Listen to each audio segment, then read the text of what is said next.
మన తండ్రి అయినటువంటి దేవుడిని ఆత్మతోనూ సత్యంతోనూ ప్రభు అయిన యేసుక్రీస్తు వారి ద్వారా సకాలంలో ఆరాధించడానికి చేరువచ్చిన ప్రియులందరికీ శుభములు వందనాలు తెలియజేస్తున్నాను.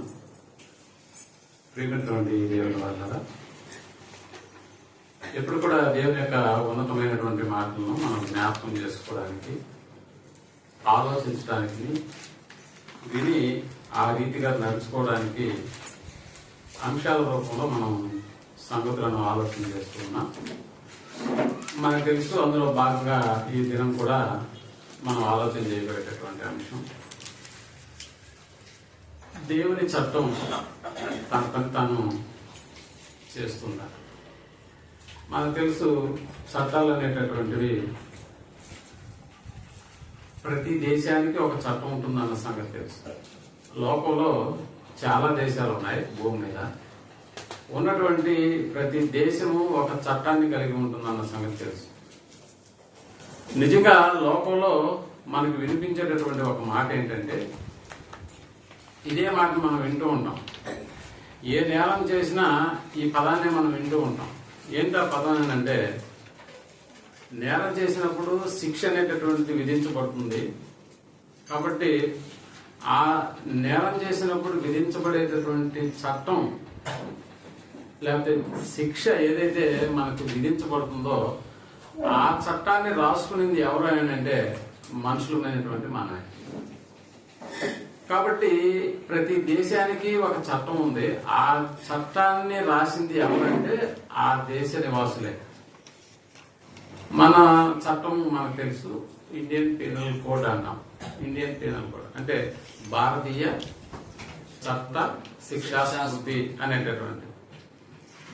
అంటే ఇక్కడ మనకి ఆలోచన చేసినప్పుడు న్యాయశాస్త్రం దానికి ఉంటుంది, న్యాయ వ్యవస్థ దానికి ఉంటుంది. ఆ వ్యవస్థలకు సంబంధించి కోర్టులు అనేటటువంటివి ఉంటాయన్న సంగతి మనకు తెలుసు.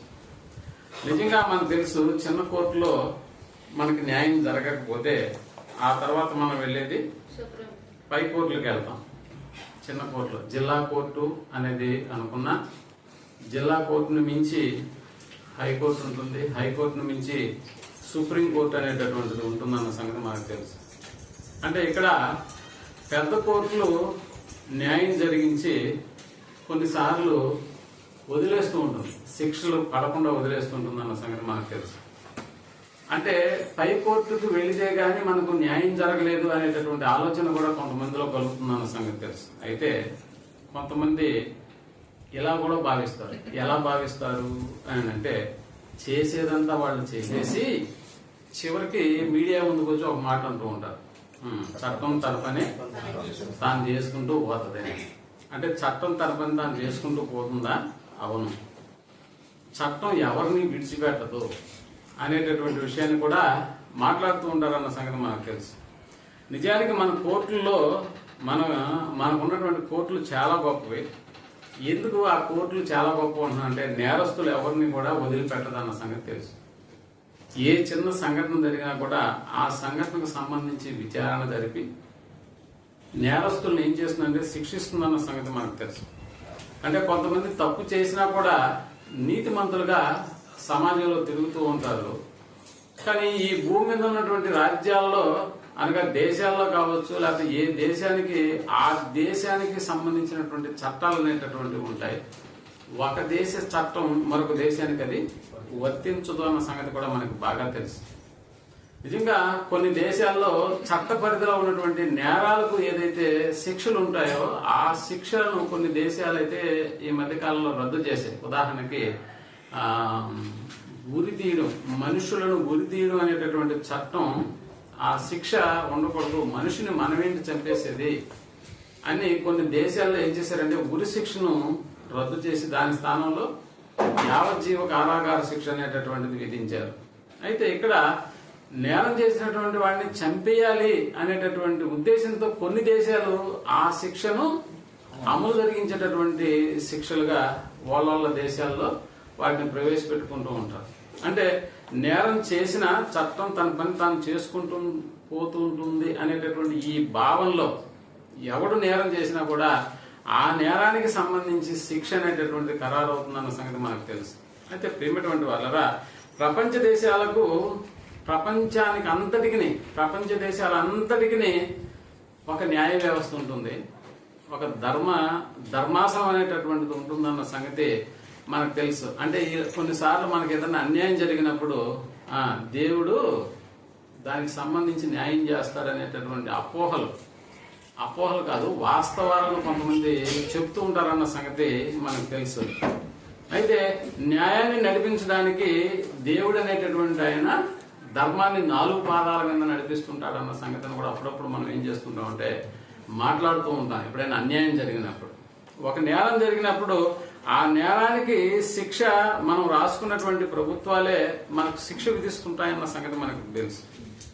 అయితే బైబిల్ కూడా ఏ సందర్భాన్ని బట్టి మనకి అర్థమయ్యేటట్లుగా దేవుడు రాయించాడు అని అంటే, బైబిల్ ఎప్పుడు కూడా చాలా సంగతుల గురించి ఆలోచింపజేస్తుంది.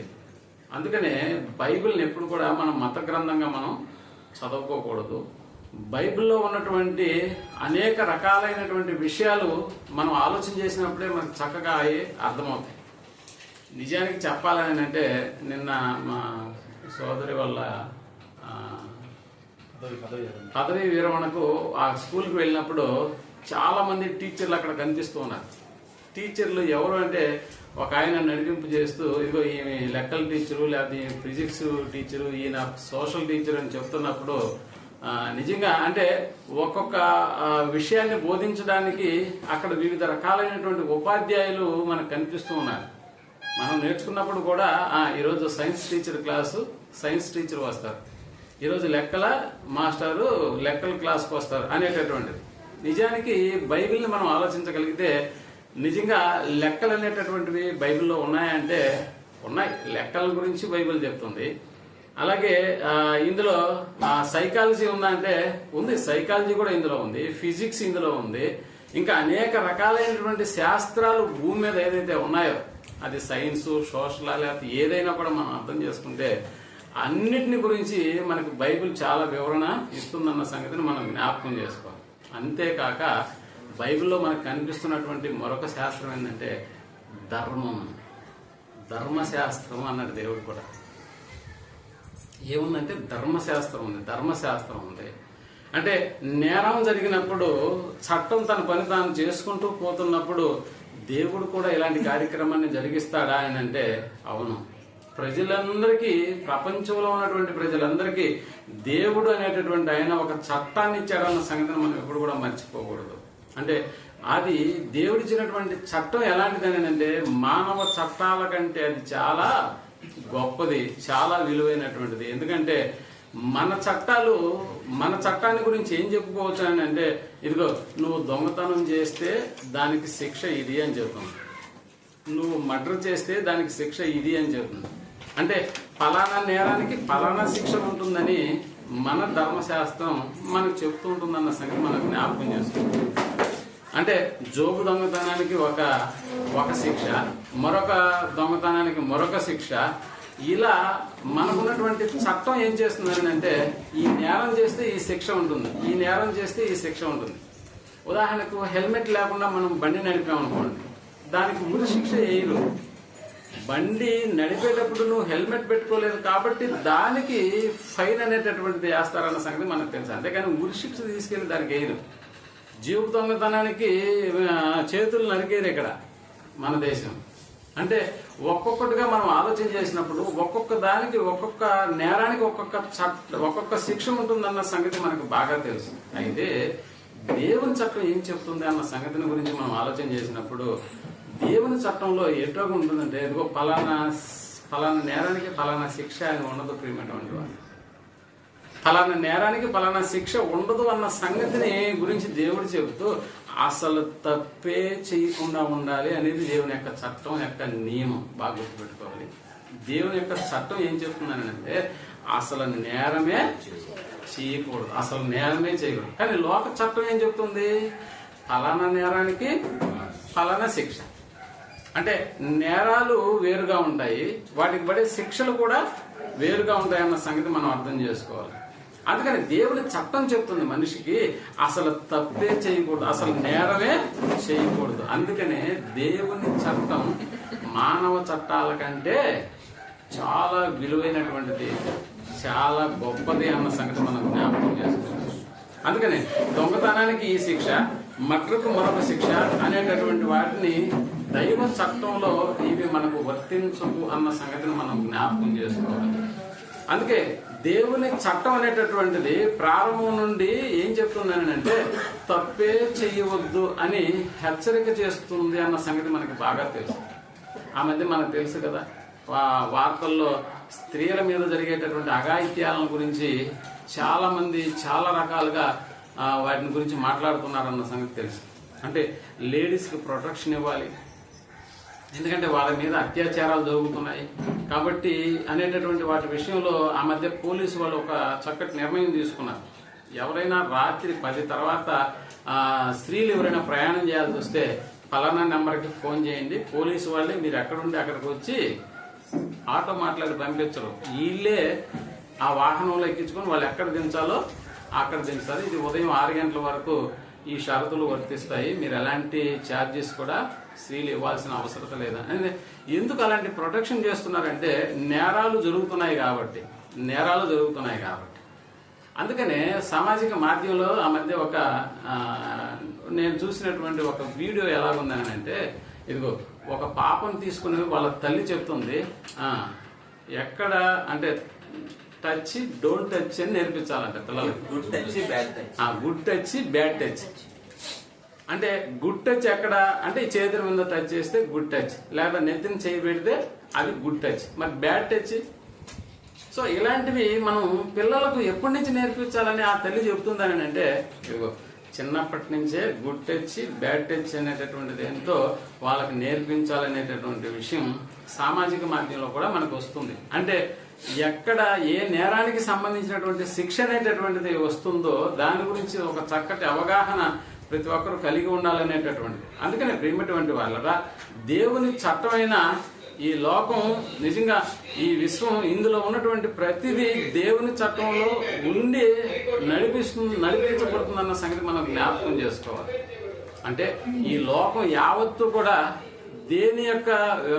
దేని ప్రకారం ఇది నడుస్తూ ఉంటుంది అన్న సంగతిని మనం ఆలోచించగలిగితే దేవుని యొక్క చట్టంలో ఉండే నడిపింపబడేటటువంటి ప్రతి వ్యవస్థ అనేటటువంటిది ఈ విశ్వంలో ఉంటుందన్న సంగతి మనం అర్థం చేసుకోవాలి. ఎందుకనంటే అది తెలియకుండా చాలా మంది అనుకుంటూ ఉంటారు, ప్రకృతిలోకి వెళ్ళి అబ్బా ఈ ప్రకృతిని ఆస్వాదిస్తే బాగుంటుంది అని చాలా దేశాలు కొంతమంది తిరుగుతూ ఆ దేశం బాగుంటుంది, ఈ దేశం బాగుంటుంది, అక్కడ ఉన్నటువంటి పర్యావరణం లేకపోతే కొండలు కోనలు ప్రకృతికి సంబంధించినటువంటి వాటన్నిటిని వాళ్ళు చూసి చాలా ఆస్వాదిస్తూ ఉంటారు. అలాగే ఆకాశంలోకి వెళ్ళి కూడా అక్కడ జరిగేటటువంటి వింతలు ఆ కాస్మాలజీని గురించి కూడా కొన్ని పేర్లతో పిలుస్తూ ఉంటారు. అది చాలా అందంగా ఉంటుంది అనేటటువంటి విషయాలు. నిజంగా ప్రేమటువంటి వాళ్ళరా లోకమంతా కూడా దేవుని చేతుల్లో ఉండి నడిపింపబడుతున్నటువంటి దేవుని వ్యవస్థ అనేటటువంటి విషయం చాలా మందికి తెలియదు అనమాట. ఎందుకంటే వాళ్ళు దేవుని గురించి చక్కగా ఎక్కువగా ఆలోచించరన్న సంగతి మనకు తెలుసు. అందుకనే సృష్టిలో మీరు బాగా గమనించగలిగితే ఎక్కడా కూడా నేరాలు అనేటటువంటి సృష్టికి సంబంధించి ఏమైనా నేరాలు జరుగుతుంటాయని అంటే ఎక్కడా సృష్టిలో నేరాలు అనేటటువంటివి జరగవు. అలాగని చెప్పి పాపాలు ఏమన్నా జరుగుతుంటాయని అంటే పాపం అనేటటువంటిది లేకపోతే తప్పు అనేటటువంటిది ఎక్కడ సృష్టిలో జరగదన్న సంగతి మనం జ్ఞాపకం చేసుకోవాలి. ఇదేంటిది సృష్టిలో పాపాలు లేకపోతే సృష్టిలో తప్పులు అనేటటువంటివి జరగవని అంటే నిజంగా అవి ఎక్కడా జరగవు అనేటటువంటి విషయం మనం జ్ఞాపకం చేసుకోవాలి. మరి ఇవి ఎక్కడ జరుగుతాయంటే సృష్టిలో ఉన్నటువంటి మనుషుల మధ్య మాత్రమే ఇవి జరుగుతూ ఉంటాయి. మనుషుల మధ్య మాత్రమే ఈ నేరాలు ఘోరాలు తప్పులు పాపాలు అనేటటువంటివి జరుగుతూ ఉంటాయి. సో మనం చాలా జాగ్రత్తగా ఆలోచన చేస్తే మనకు తెలుసు ఆకాశంలో జస్ట్ ఆకాశం అని అంటే ఆకాశం ఒకటే మనకు కనిపించదు, అందులో నక్షత్రాలు ఉంటాయి, అందులో సూర్య చంద్రులు ఉంటారు, ఇంకా మనకి తెలియనటువంటి ఎన్నో వింతలు అక్కడ జరుగుతూ ఉంటాయన్న సంగతి తెలుసు. మీరు ఎప్పుడైనా ఒక గ్రహం ఇంకొక గ్రహంతో పోటీ పడినటువంటి దాఖలాలు కానీ ఒక గ్రహం, ఒక నక్షత్రం మీద మరొక నక్షత్రం కక్ష కట్టినటువంటి సందర్భాలు కానీ ఏమైనా మనకి కనిపిస్తుంటాయా? అసలు వినిపిస్తుంటాయా అంటే లేదు. అంటే నక్షత్రాలు గ్రహాల మధ్య ఏమన్నా అన్యాయం అనేటటువంటిది ఏమైనా జరుగుతుందా? ఇవన్నీ కాదు. మనం తింటున్నటువంటి చేపల మధ్య ఏమైనా కొట్లాట ఉంటుందా? ఒకదాని మీద ఒకటి ఈర్ష్య, అసూయలు ఏమైనా కలిగి ఉంటాయా? అంటే మనం తినే చేపల్లో అలాంటి కార్యక్రమం లేదు, మనం తినే జంతువుల్లో కూడా అలాంటి ఆచారం లేదు. అప్పుడప్పుడు జంతువులు కూడా మనం ఏం చేస్తుంటామంటే వాటి కాళ్ళకు, అంటే ఉదాహరణకి కోళ్ళు వాళ్ళ కాళ్ళకు కత్తులు కట్టి మనమే ఒక వినోదంగా దాన్ని చూస్తుంటాం. నిజానికి ఒక కోడి అంటే మరో కోడి పడదా? అంటే వాటి మధ్య విభేదాలు అనేటటువంటివి ఎక్కడా మనకి కనిపించవు. అలాగే మనం తినేటటువంటి ప్రతిదీ, చెట్లు కూడా మీరు చూడండి, చెట్లు మధ్య ఏమన్నా విభేదాలు ఉంటాయా? అంటే ప్రకృతిలో ఉన్నటువంటి వాటి మధ్య ఎక్కడా కూడా విరోధ భావం అనేటటువంటిది, పాపాలు అనేటటువంటివి, తప్పులు అనేటటువంటివి ఎక్కడా జరగవు. పక్షుల మధ్య కూడా ఏ ఉండవు అని అంటే ఐక్యత ఒకటే మనకు కనిపిస్తుంటుంది, అనైక్యత వాటి మధ్యలో మనకు కనిపించదు. ఏ దుర్మార్గమైనటువంటి ఆలోచన అంతా కూడా ఎక్కడి నుంచి వస్తుంది అని అంటే అది కేవలం మనుషుల మధ్య ఉంటుంది.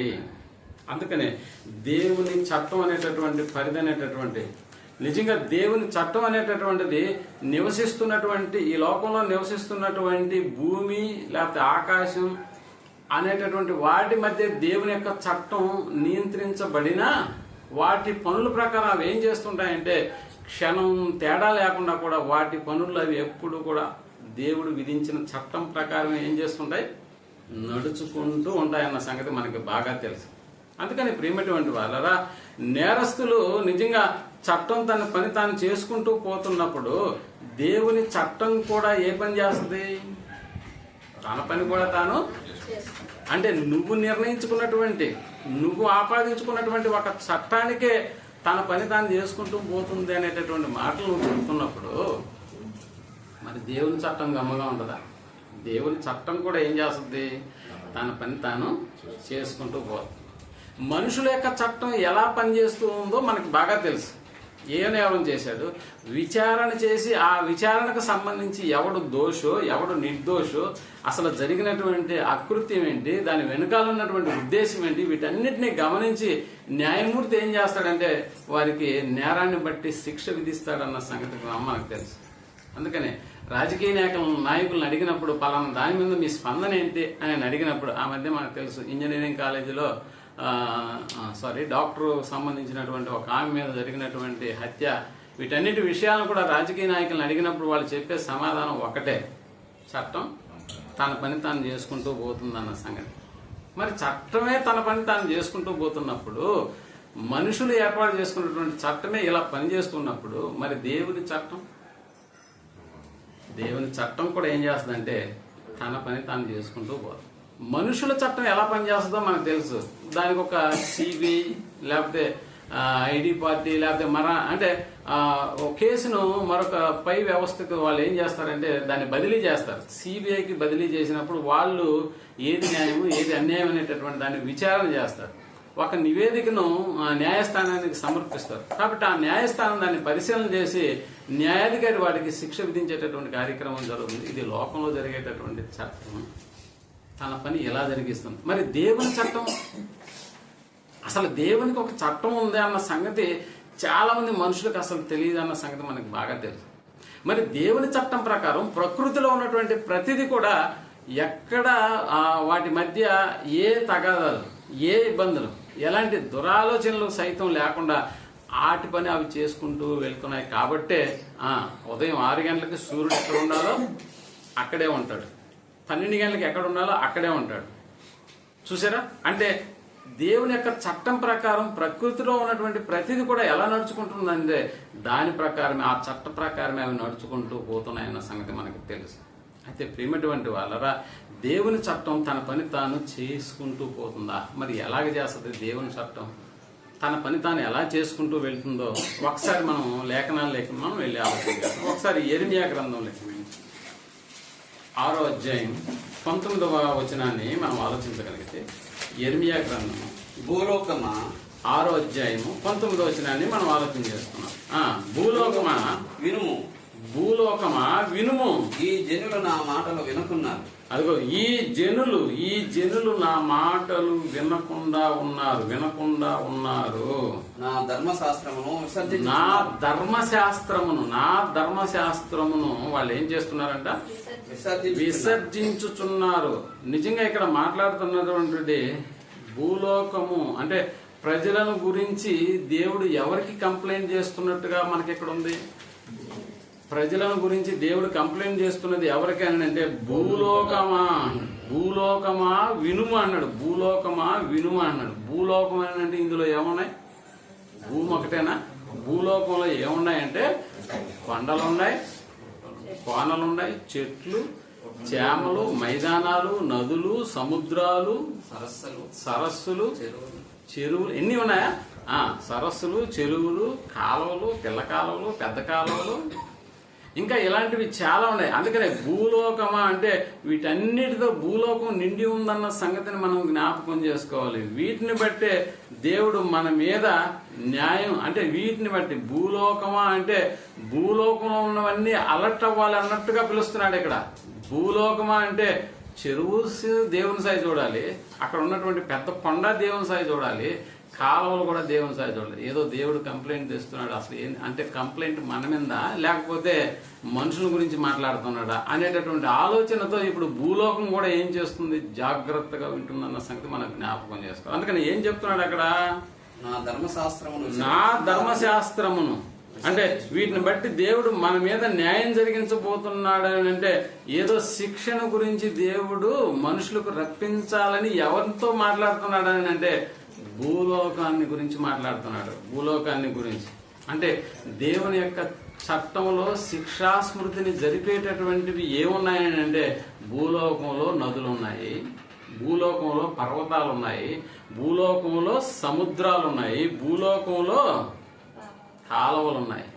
ఇంకా ఏం కావాలో వాటన్నిటినీ భూలోకంలో ఉన్నాయన్న సంగతిని. అందుకనే భూలోకమా వినుము, ఈ జనులు నా మాట వినుకున్నారు. నా ధర్మశాస్త్రం ధర్మశాస్త్రం కూడా బైబిల్లో ఉందా? అవును, సైకాలజీ బైబిల్లో ఉంది, లెక్కల శాస్త్రం బైబిల్లో ఉంది, ఖగోళ శాస్త్రం బైబిల్లో ఉంది, అన్ని శాస్త్రాలకు సంబంధించినటువంటి విజ్ఞానం బైబిల్లో ఉంది. కాబట్టి దాంతో పాటుగా ఏ శాస్త్రం కూడా ఉంది? ధర్మశాస్త్రం కూడా ఉంది.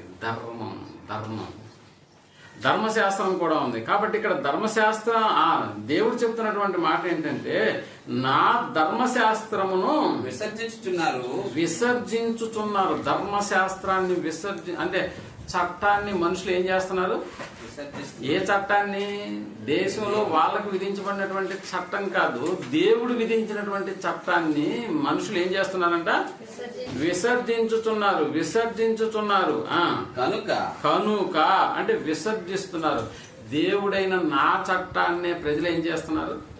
విసర్జిస్తున్నారు. కనుక తమ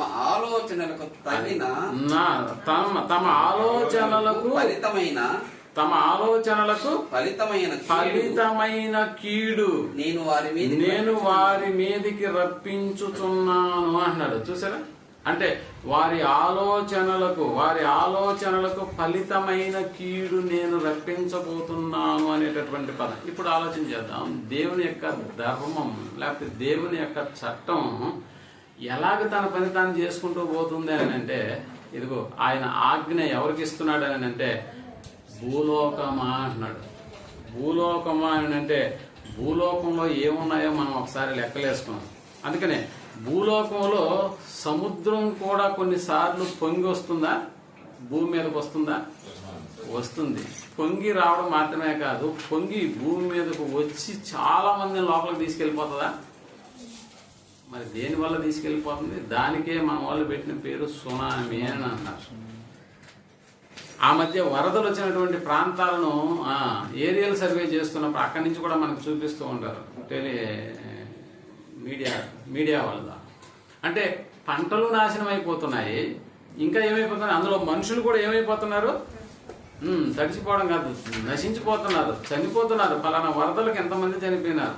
కొంతమందిని మీరు చూడండి, ఆ వరదల్లో వాడు కొట్టుకుని వెళ్తూ ఉంటాడు, సహాయం, హెల్ప్ హెల్ప్ అని అరుస్తుంటాడు. నిజానికి ఇక్కడ మనం ఆలోచన చేస్తే ఆ కొట్టుకుపోతున్నటువంటి నదికి వాడికి ఏమన్నా వైరం ఉందా? లేదు కదా. ఉన్నట్టు ఒక చెట్టు కూలి ఒక ఇళ్ల మీద పడి ఆ ఇంట్లో ఉన్నటువంటి 4 చనిపోయారు అనేటటువంటి వార్త వస్తుంది. ఆ చెట్టుకి వీళ్ళకి ఏమన్నా వైరం ఉందా? ఆ మధ్య ఒక వీడియో పెట్టాను. నడుచుకుంటూ పోతున్నప్పుడు ఒక స్తంభం కరెక్ట్ గా చూసారా? ఆ వీడియో చూసారా?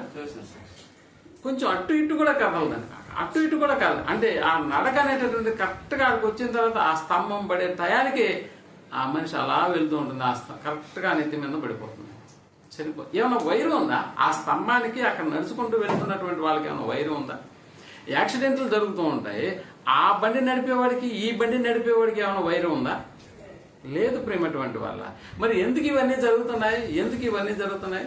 అందుకనే దేవుడు చెప్తున్నటువంటి మాట, నా ధర్మశాస్త్రము అంటే దేవుని ధర్మశాస్త్రంలో నిజంగా అన్యాయానికి, దేవుని యొక్క ధర్మశాస్త్రంలో అన్యాయానికి అక్కడ చోటు లేదు. సో దేవుని యొక్క ధర్మశాస్త్రం ఎలా ఉంటుందని అంటే, ఆడు భక్తుడైనా భక్తిహీనుడైనా సరే తప్పు చేశాడా వానికి దేవుని చట్టం ఏం చేస్తుందంటే తీర్పు తీరుస్తుంది అన్న సంగతి మనం జ్ఞాపకం చేసుకోవాలి. ఆడు భక్తుడైనా భక్తిహీనుడైనా కూడా వాడిని ఏం చేస్తుంది. అందుకని దేవుడు చెప్తున్నటువంటి మాట, తమ ఆలోచనలకు నా ధర్మశాస్త్రమును విసర్జించుచున్నారు కనుక తమ ఆలోచనలకు ఫలితమైన కీడు నేను వారి మీదకి రప్పిస్తున్నాను అనేటటువంటి విషయాన్ని చెప్తున్నాడు ప్రియమైనటువంటి వాళ్ళు. వానికి దేవుని యొక్క చట్టం ఏం చేస్తుందని అంటే, ఇదిగో తమ ఆలోచనలకు వ్యతిరేకంగా దేవుని యొక్క తీర్పు అక్కడ బయలుపరుస్తూ ఉంది. నిజంగా దేవుడు విచారంలోకి తెస్తాడా అని అంటే అవును. అందుకనే దేవుడు ఏమన్నాడంటే ధర్మశాస్త్రం అంతా ధర్మమే ఇందులో ఉంటుందన్న సంగతి మనం జ్ఞాపకం చేసుకోవాలి. దేవుని యొక్క ధర్మశాస్త్రంలో అధర్మానికి చోటు ఉండదు. ఎవరి ఆలోచనలకు ఫలితమైనటువంటి కీడు నేను వారి మీదకి రప్పించుతున్నానని దేవుడే చెప్తున్నాడు అన్న సంగతి మనం జ్ఞాపకం చేసుకోవాలి. నిజానికి మనిషి దేవుడు మాట వినకపోతే దేవుడు భూమిని ఎందుకు ఆజ్ఞాపిస్తాడు? వారు చేసినటువంటి కీడు, నువ్వు పైకి లేచి ఆ భూమిలో ఉన్నటువంటి వారిని ఏం చేయాలి అని అంటే, ఇదిగో వారిని ఆ భూమిలో ఉన్నటువంటి వారిని కదలికలు చేసి వారిని ఏం చేయాలి అని అంటే వారిని మింగేయాలనేటటువంటి ఆలోచన, వారిని తీసేయాలనేటటువంటి ఆలోచన. మనకు తెలుసు కదా, ఇశ్రాయేల్ చరిత్రలో మోషే మీదకు తిరుగుబాటు చేసినటువంటి వాళ్లకు నిజానికి కోరహు కుమారుల్ని అలా చంపివేసేటటువంటి ఘట్టాన్ని గురించి మనం ఆలోచన చేసినప్పుడు ఎవరికి దేవుడు ఆజ్ఞాపించాడు అక్కడ అని అంటే భూమికి ఆజ్ఞాపించినట్టుగా మనకు అర్థమవుతుంది. కాబట్టి భూమి ఏం జరిగింది ఆ రోజు అని అంటే, ఇదిగో భూకంపం వచ్చి 2 పాయలుగా చీరింది. ఆ 2 పాయల్లో మధ్యలో కోరహు కుమారులు ఏమైపోయినారంటే చాలా మంది నశించిపోయారన్న సంగతి మనకు బాగా తెలుసు. అంటే దేవుని మాట వినకపోతే దేవుని యొక్క చట్టం తన పని తాను చేసుకుంటుందా అంటే అవును. తన పని ఎలా జరిగిస్తున్నాడు దేవుడు అని అంటే దేవుడు భూమికి ఆజ్ఞాపిస్తూ ఉంటాడు. వారు చేసినటువంటి కీడు, నువ్వు పైకి లేచి భూమి నువ్వేం చేయాలి, వారిని మింగేయాలి అని అంటాడు. వారు చేసినటువంటి కీడుల ద్వారా పర్వతానికి దేవుడు ఆజ్ఞాపిస్తే పర్వతాలు కూడా ఏమైపోతాయో మనకు తెలుసు. ఉన్నటువంటి పర్వతాలు కూడా ఏమైపోతాయంటే విరిగిపోయి పర్వతాలు కూడా ఎవరో వించినట్లుగా ఏమైపోతాయి. ఆ మధ్య మనకు తెలుసు కేరళ రాష్ట్రంలో వచ్చినటువంటి బురదేనా బుడతో సంబంధించినటువంటి ఆ వీడియో క్లిప్పింగ్స్ చూసినప్పుడు మనుషులు కూడా వాటిలో నుంచి కొట్టుకొని వెళ్ళిపోతూ చాలా మంది మనుషులు ఏం చేశారో మనకు బాగా తెలుసు. అంటే దేవుని యొక్క ఆజ్ఞ పర్వతాల ద్వారా భూమి చెట్లు ఇవన్నీ ఎలాగుంటాయనంటే దేవుని యొక్క చట్టాన్ని ఆ ధర్మశాస్త్రాన్ని ఎవరైతే విసర్జిస్తారో వారి మీదకి నేరుగా అవి వచ్చి వాటి పని అవి చేసుకుంటూ వెళ్తాయన్న సంగతి మనం జ్ఞాపకం చేసుకోవాలి. కొన్నిసార్లు వడగండ్లు వాన విన్నారండి. పాతకాలంలో వడగండ్లు పడితే ఏ మనిషి మీదైనా వడగండ్లు అనేటటువంటి పడిందంటే తల బద్దలవాల్సిందే. మనకు తెలుసు కదా, ఇశ్రాయేల్ ఐగుప్తులో ఉన్నప్పుడు వడగండ్లను రప్పించాడా దేవుడు? రప్పించాడు. అప్పుడప్పుడు చూడండి పిడుగుబడి వ్యక్తి మృతి అని అంటూ ఉంటాం. పిడుగుబడి వరదలు వచ్చి వ్యక్తులు మృతి. ఊర్లు ఏమైపోతున్నాయని అంటే ఇదిగో కొట్టుకుని వెళ్తున్నాయన్న సంగతి మనం జ్ఞాపకం చేసుకోవాలి ప్రేమటువంటి వాళ్ళు. కాబట్టి భూ చట్టాలు అలాంటి వారిని ఏమి చేయలేకపోయినా కానీ దేవుడు అంటున్నాడు, నా చట్టం పరిధిలో ఎవరిని వదిలిపెట్టేది లేదా అన్నాడు. ఎందుకు? నా చట్టం కూడా తన పని తాను చేసుకుంటూ వెళ్తుంది. ఏదైనా ఒక ఉన్నతమైనటువంటి ధనవంతులకి వాళ్ళ పిల్లలు ఒకవేళ లేకుండా ఉంటే ఆ పిల్లలు మనకి లేరు కదా, మరి అలాంటప్పుడు ఈ 5 అంతస్తుల భవనం ఎందుకు, దాచుకున్న బంగారు ఎందుకు, కొనుక్కున్న కార్లు ఎందుకు, ఇవన్నీ వేస్టే కదా అని నిజంగా ఆ డబ్బు ఉన్నటువంటి ధనవంతులు ఎలాగైతే అనుకుంటారో, అలాగే ఆస్తులు అంతస్తులు ఇవన్నీ మన తర్వాత ఇంకెవరు లేరు కదా అని ఎలాగైతే వాళ్ళు ఆలోచన చేసి ఏదో ఒక దానికి ఇచ్చేయడానికి ఇష్టపడతారో, దేవుడు కూడా అలాగే దేవుడైనటువంటి ఆయన తనను పట్టించుకోనటువంటి మనుషులమైనటువంటి భూమి మీద నివసిస్తున్నటువంటి మన విషయంలో కూడా ఆయన ఆలోచన కూడా అలాంటిదే. మరి ఇంతమందికి ఎన్ని రకాలుగా నేను వారికి ఇస్తున్నటువంటి మేలు దయచేస్తున్నటువంటి అన్ని కాలాల్లో దేవుడు ఏ కాలానికి సరిపోయేటటువంటి వాటిని సమగ్రంగా దేవుడు మనకు అనుగ్రహిస్తున్నా, నిజంగా దేవుడు అనేటటువంటి ఆయన ఇచ్చినటువంటి ధర్మశాస్త్రాన్ని మనుషులు ఏం చేస్తున్నారు?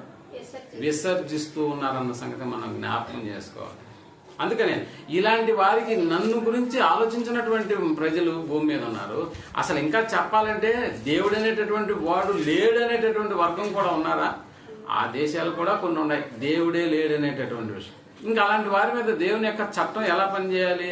అందుకని చెట్లు, పర్వతాలు ఇవన్నీ ఏం చేస్తున్నాయనంటే దేవుని ఆజ్ఞ కోసం, అయా చెప్పు మా పని మమ్మల్ని చేయమంటారా అన్న ఆజ్ఞ కోసం ఏం చేస్తున్నాయనంటే ఎదురు చూస్తున్నాయన్న సంగతి మనం జ్ఞాపకం చేసుకోవాలి ప్రేమటువంటి వాళ్ళ. వారి మీదకి కీడును రప్పించుతున్నాననేటటువంటి విషయాన్ని దేవుడే చెప్తున్నాడు. ధర్మశాస్త్రాన్ని వాళ్ళు విసర్జిస్తున్నారు, దేవుడైన నన్ను వాళ్ళు విసర్జిస్తున్నారు. అదే ఈ ప్రపంచంలో దేవుడు తన పని తాను చేసుకుంటూ పోతున్నాడు అన్న సంగతిని మనం ఆలోచన చేసినప్పుడు నిజంగా ఎవరినైనా ఆయన చేసినటువంటి ఆ యొక్క కార్యక్రమాల గురించి ఎవరికైనా ఫిర్యాదు చేస్తామా? ఏ ప్రభుత్వానికైనా దేవుడు ఇలా చేశాడు కాబట్టి దేవుని మీద కేసు వేస్తానని ఎవడైనా కేసులు వేసే పరిస్థితి ఏమైనా ఉంటుందా అని అంటే లేదు ప్రేమటువంటి వాళ్ళ. అంటే దేవుడు ఒక కార్యక్రమం చేయాలనుకున్నప్పుడు ఆయన ఏ దేశ పర్మిషన్ కూడా తీసుకోవాల్సినటువంటి అవసరత లేదు. ప్రభుత్వాలన్నీ ఆయన ఆధీనంలో ఉంటాయి కాబట్టి చట్టం తన పని తాను చేసుకుంటూ పోతుందని అంటే దేవుడు ఎవరిని అడిగి పలానా కార్యక్రమం చేయాలి అనేటటువంటి విషయం ఆయన అడిగి చేయాల్సినటువంటి అవసరత లేదు. అందుకనే ప్రియమైనటువంటి వాళ్ళరా, తన పని తాను చేసుకుంటూ పోయేటటువంటి దేవుని చట్టంలో భూమి కూడా ఏం చేస్తుందా అని అంటే ఇదిగో భూమి చేసేటటువంటి కీడు ఎలా ఉంటుంది మనుషులు కానీ అంటే భూకంపం రప్పిస్తుంది. భూకంపం మనం వినలేదా? భూకంపాల గురించి వినలేదా? దాదాపుగా చాలా అంటే మన తరంలోనే భూమి కంపించినప్పుడు కొన్ని దేశాల్లో ఉన్నటువంటి ఆ పట్టణాలు సైతం నేలమట్టమైనటువంటి సందర్భాలు మనం చూస్తూనే ఉన్నాం. ఈనాడు ఎక్కడో భూకంపం జరిగిందని ఒకప్పుడు వినేవాళ్ళం, కానీ భూకంపం జరిగిన కొన్ని నిమిషాల్లోనే ఎక్స్క్లూజివ్ న్యూస్ అనేటటువంటి పేరుతో నిజంగా మన కళ్ళ ముందే ఆ యొక్క చిత్రాలన్నీ మనం చూస్తూ ఉన్నామన్న సంగతి. భూమి మీద ఉన్నటువంటి పర్వతాలు ఏ గీడు చేస్తాయని అంటే ఇదిగో మట్టితో పాటు ఆ నుంచి విరిగి పడిపోతూ వస్తాము. దాని కింద ఉన్నటువంటి ప్రతి మనుషులు కూడా ఏమవ్వాలి అంటే భూస్థాపన అవ్వాలి. అందుకనే ప్రియమైనటువంటి వాళ్ళరా, అసలు నిజంగా ఆ పర్వతానికి వారికి ఏదన్నా విరోధం ఏమన్నా ఉందా అని అంటే ఎక్కడా లేదు ప్రియమైనటువంటి వాళ్ళకి. తప్పులు జరుగుతున్నప్పుడు ఏదైతే లోకంలో మనకి ఇది పలానా ప్రకృతి వైపరీత్యాల వల్ల జరుగుతున్నటువంటి కార్యక్రమమే తప్ప మరొకటి లేదని మనం అనుకుంటూ ఉన్నాము. నిజానికి ఆ ప్రకృతికి మనకేమైనా వైరం ఉందా అంటే ఎక్కడా లేదు ప్రియమైనటువంటి వాళ్ళ. కాబట్టి చెట్టు విరిగి చెట్టు కింద పడినట్టు చనిపోయినటువంటి వాళ్ళని అడిగినా కూడా ఈ చెట్టుకి మీ అబ్బాయికి ఏమైనా వైరం ఉందా అని అడిగి చూడు, ఆ తల్లిదండ్రులు చెప్తారు అలాంటిదేమీ లేదండి, అలాంటిదేమీ లేదని. అందుకనే మనం తెలుసుకోవాలి, ప్రపంచానికి తెలియనటువంటి ఒక కారణం ప్రియమైనటువంటి వాళ్ళ. ఎప్పుడైనా అన్నిటికీ ఇచ్చి నిజంగా దేవుని యొక్క ఆలోచనల్లో మనం ఆలోచించగలిగితే దేవుడు అన్నిటినీ మనకు అనుగ్రహిస్తున్నాడు, చల్లగా ఉండమని దీవిస్తున్నాడు, పోషించి దేవుని యొక్క ఆ యొక్క విషయాలను మనం అర్థం చేసుకుని అలా బ్రతకాలని దేవుడు ఆలోచిస్తూ ప్రతి మనిషికి కావలసినటువంటి ఆయుష్, ఆరోగ్యం, ఆయనకు అవసరమైనటువంటి వాటన్నింటినీ దేవుడు సకాలంలో దయచేస్తున్నప్పటికీ మనుషులు ధర్మం అనేటటువంటి దాన్ని ఏం చేస్తున్నారంటే మీరుతున్నారు. ధర్మశాస్త్రాన్ని ఒప్పుకోకుండా తమకిష్టం వచ్చినటువంటి కార్యక్రమాలు చేస్తున్నారు. కనుక ప్రియమైనటువంటి వాళ్ళరా, తెలియక తుఫాన్ వచ్చింది అని మాట్లాడుకుంటున్నారు. అంటే తుఫాన్ వచ్చింది అని, అలాగే సునామీ వచ్చిందని, అలాగే భూకంపం వచ్చిందని, నిజంగా ఇలాంటివి వచ్చినప్పుడు కూడా వాటికి పెట్టినటువంటి పేర్లు కూడా ఫలానా తుఫాన్కి ఏం పేరు పెట్టారంటే ఆ మధ్య లైలా అని ఒక తుఫాన్కి పెట్టారు, ఇంకో దానికి హుదూద్ అని ఒక పేరు. ఇలా పేర్లు పెట్టుకొని పిలుచుకుంటున్నారు. ఆ మధ్య కాలంలో పెద్ద తుఫానుకు పుట్టాను, పెద్ద గాలివానికి పుట్టాను అనే వదంతులు మనకు వినిపిస్తున్నాయి. కాబట్టి అలాంటి వదంతులు కాకుండా ఏ తుఫానుకు పుట్టావు నువ్వు అని అడిగితే చెప్పడానికి ఒక పేరు పెడుతున్నా. నిజానికి వీటి వెనకాల దేవుని యొక్క హస్తం ఉంది. దేవుడే ఆ కీడును రప్పిస్తున్నాడన్న సంగతిని గురించి ఏ మనుషుడైనా ఆలోచన చేస్తున్నాడంటే ప్రపంచంలో ఏ వ్యక్తి కూడా అలా ఆలోచన చేయట్లేదు. అవి ప్రకృతి కదండి, అలానే గర్జిస్తాయి, అలానే వస్తాయి అనేటటువంటి దాంట్లో ఏం చేస్తున్నారు అని అంటే కొట్టేస్తున్నారు ప్రియమైనటువంటి వాళ్ళు. అందుకని ఒకసారి మళ్ళా యెరెమీయా గ్రంథంలోనే 23వ అధ్యాయము 19వ వచనాన్ని మనం ఆలోచించగలిగాం. 23వ అధ్యాయము 19వ వచనాన్ని మనం ఇదిగో యెహోవా యొక్క మహాప్రతను, యెహోవా యొక్క మహా ఉగ్రత అను పెనుగాలి బయలు వెళుతున్నది. ఇప్పుడు ఏం మాట్లాడుకున్నాంటే యెహోవా యొక్క మహా ఉగ్రత, యెహోవా యొక్క మహా ఉగ్రత అను పెనుగాలి బయలు వెళ్ళుచున్నది అనేటటువంటి విషయాన్ని మాట్లాడతాం. అది భీకరమైన పెనుగాలి అంట. అంటే యెహోవా యొక్క మహా ఉగ్రత అను పెనుగాలి, దేవుని యొక్క ఉగ్రతకు సంబంధించి ఆ ఉగ్రత తెలియాలి మనుషుడికి అని అంటే అక్కడికి వచ్చేటటువంటి పెనుగాలిని అతను అంచనా వేయాలి. అమ్మో, దేవునికి మహాకోపం వచ్చిందని ఎవరైనా ఆలోచన చేస్తారా? ఆ ఉగ్రత మహా పెనుగాలు అనేటటువంటి ఆ ఉగ్రత మనకు తెలుసు. పెనుగాలులకు ఏవేమి ఎగిరి ఎక్కడెక్కడ పడుతుంటాయో కూడా మనం చూస్తూ ఉంటాం అప్పుడప్పుడు. వాటర్ ట్యాంకులు ఉన్నటువంటి పెద్ద పెద్ద లారీలు కూడా ఏమైపోతుంటాయి, వాటికి గిరగిర తిరిగి ఎక్కడెక్కడో పడుతుంది. ఇల్లులు సైతం ఏమైపోతుంటాయి, లేచి ఎక్కడో పెడుతుంటాయి. అలాంటి వాటికి మనుషుడు కూడా అబ్బా ఈ ఇల్లు లేచింది, ఆ ఇల్లు లేచింది, ఈ పశువులు ఎగిరిపోయినాయి, ఆ ట్యాంకులు ఎగిరిపోయినాయని వాటికి ఏం పెడుతున్నాడంటే వీటిని హరికేన్స్ అంటామని దానికి ఒక పేరు పెట్టేస్తున్నాడు. ఏముందిలేండి, హరికేన్స్ వచ్చాయి. ఇంకా కొన్ని దేశాల్లో టోర్నడోస్ అనేటటువంటి పేరుతో కూడా వాటిని పిలుస్తూ ఉంటారు. అందుకని లైలా తుఫాను, హుదూద్ తుఫాను అని పేర్లు పెట్టేసి ఏం చేస్తున్నారు అంటే సైలెంట్ అయిపోతున్నారు. ఒరే, వీటి వెనకాల దేవుని యొక్క హస్తం ఉంది. దేవుని యొక్క చట్టాన్ని అదిగో అవి నెరవేరుస్తున్నాయి అన్న సంగతిని గురించి ఎవరూ మాట్లాడుకోవట్లేదు ప్రేమటువంటి వారు. అంటే భూకంపం అంటే దేవుని కోపం అని అంటే ఎవరైనా నమ్ముతారా? ఏమంటే పలానా దేశంలో భూకంపం వచ్చింది అని అంటే ఏమనంటే ఆ దేశం మీద దేవుని కోపం రగులుకుంది అని పత్రికల్లో రాసినప్పుడు ఎవరైనా దాన్ని ఓకే అంటారా? నిజమేనండి, దేవుని కోపం వచ్చింది కాబట్టి అక్కడ భూకంపం వచ్చింది అని అంటామా? అలా అంటే నమ్మరు ప్రేమటువంటి వాళ్ళు. అందుకని ఆయన పని ఆయన చేస్తూ పోతూ ఉంటాడన్న సంగతి మనం జ్ఞాపకం చేసుకోవాలి. ఇలాంటివి జరుగుతున్నప్పుడు నిజంగా చాలా మంది వీటి వెనకాల దేవుని యొక్క హస్తం ఉందన్న సంగతిని గురించి ఎవరైనా ఆలోచిస్తున్నారంటే లేదు ప్రేమటువంటి వాళ్ళు. అంటే ఇది దేవుని యొక్క కోపానికి బలైంది కాబట్టి కేరళలో కూడా ఇలాంటి చాలా మంది కొట్టుకుని వెళ్ళిపోయినారు అని నేను చెబితే ఆ కేరళ వాసులు ఏమన్నా నమ్ముతారా? దేవుడు అంటే ఏం లేదండి, దేవుడు అంటే ఆయుష్, ఆరోగ్యం, ఐశ్వర్యం, అంతస్తులు ఇస్తాడని చెబితే మాత్రం నమ్ముతారు. దేవుడు రప్పించాడు ఈ సునామీని, దేవుడు రప్పించాడు ఇదేనంటే ఎవరు కూడా దాన్ని స్వీకరించరు ప్రేమటువంటి వారు. కానీ నిజానికి జరిగేది దేవుని వల్లనే అన్న సంగతి మనకు తెలుసు. లోకంలో ఉన్నటువంటి చట్టం ఏం చేస్తున్నాడంటే తన పని తాను చేసుకుంటూ పోతుంది అనేటటువంటి విషయం మనకి నమ్మినప్పుడు మరి దేవుని చట్టం కూడా తన పని తాను చేయదా? తన పని తాను చేస్తుంది కదా. లోక చట్టమే తన పని తాను చేసుకుంటూ వెళ్తున్నప్పుడు మరి దేవుని చట్టం కూడా తన పని తాను చేయాలా పర్లేదా? దేవుని చట్టాన్ని నెరవేర్చేదాన్ని అంటే నిజానికి దేవుని చట్టాన్ని ఉల్లంఘించినప్పుడు అది వెనకాల రప్పించేటటువంటి ఆ కీడును జరిగించేటటువంటి ఆ చట్టాన్ని జరిగించేటటువంటివి ఏంటి అని అంటే మన చుట్టూ ఉన్నటువంటిది కూడా దేవుని చట్టాన్ని నెరవేర్చేటటువంటి. ఇప్పుడు లోకంలో మనకు ఒక చట్టం ఉంది, మన దేశంలో మనకు ఒక చట్టం ఉంది. ఆ చట్టాన్ని ఉల్లంఘించితే ఎవరు మన దగ్గరకు వస్తారు? పోలీసు వాళ్ళు వచ్చేస్తారు, అంతే కదా.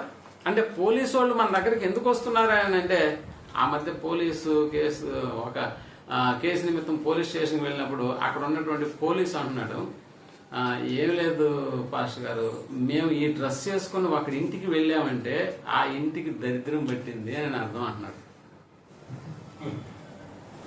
ఎందుకంటే ఆ పరిస్థితి అలా ఉంటది.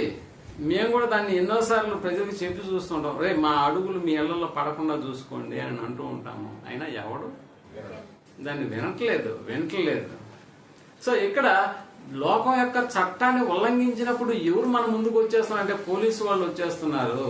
కానీ దేవుని చట్టాన్ని ఉల్లంఘించినప్పుడు ఎవరు వస్తున్నారు మన దగ్గరికి?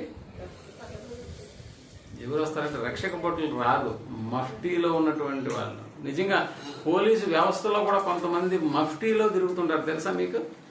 సిఐడిలు లేకపోతే సిబిఐ, ఐడి పార్టీ, వీళ్ళందరూ ఎలా ఉంటారంటే మనతో పాటుగానే సామాన్య ప్రజల్లాగానే ఉంటారు. వాళ్ళకి డ్రెస్ ఉండదా?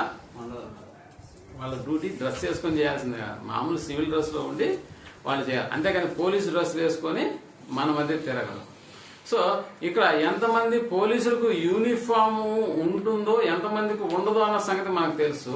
అలాగే దేవుని చట్టాన్ని ఉల్లంఘించినటువంటి వారి విషయంలో కూడా ఇదిగో దేవుడు ఆజ్ఞాపించినప్పుడు అవి కూడా మన మధ్యలోనే ఉంటాయి, మన చుట్టూనే ఉంటాయి. అవి ఎలా ఉంటాయంటే మఫ్టీలో ఉంటాయి.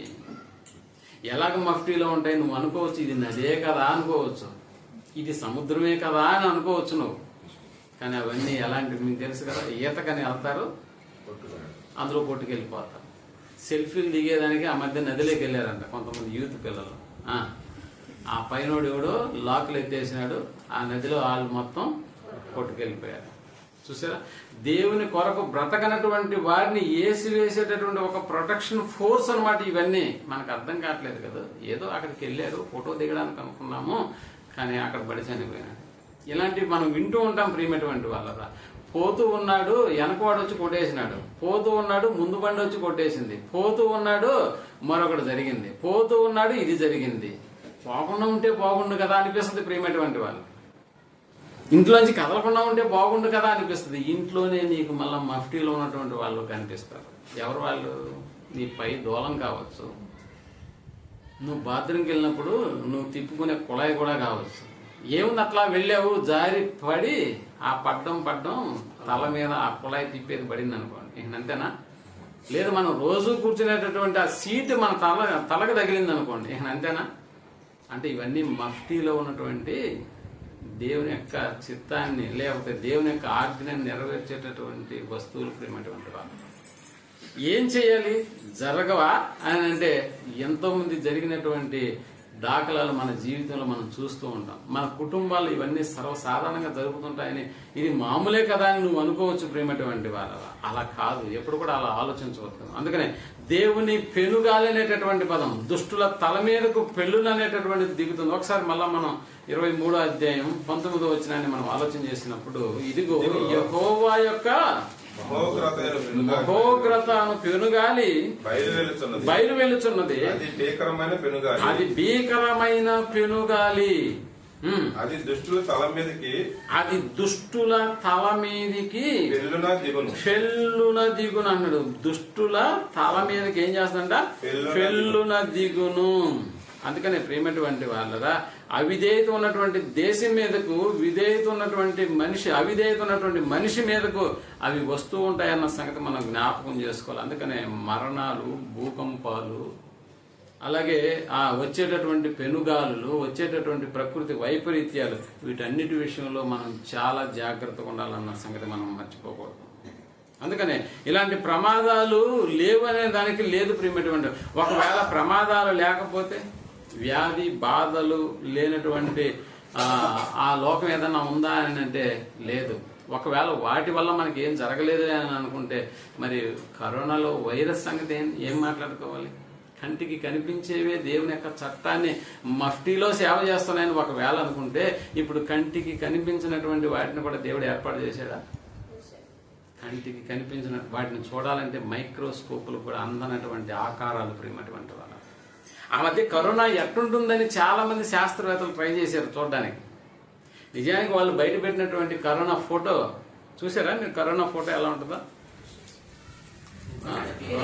రౌండ్ గా ఉంటది, పైన ఒక కిరీటం లాగా ఉంటది. ఈ జస్ట్ వాళ్ళు ఇమాజిన్ చేసిందే అది. నిజానికి ఆ వైరస్ ని ఎవడు చూడలేదు. కంటికి కనిపించని వైరస్లు కూడా ఈనాడు మానవ సమాజం మీద దాడి చేస్తున్నాయి. కాబట్టే వేల మంది, లక్షలలోకి మరణాల సంఖ్య అనేటటువంటిది వెళ్ళిపోయిందని అంటే వెళ్ళిపోయింది ప్రేమటువంటి వాళ్ళు.